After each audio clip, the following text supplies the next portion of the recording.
ये सब क्या देखना पड़ रहा है।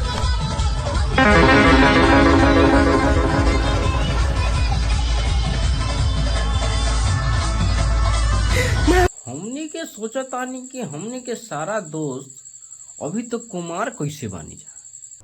क्या बात कर रहे हैं? तो हमने से बड़का खेला तो भोलेनाथ निकल गई लगाता।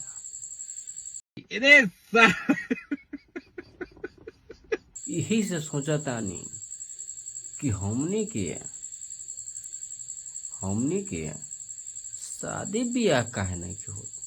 तो भोल बहन चोद। अरे हो भाई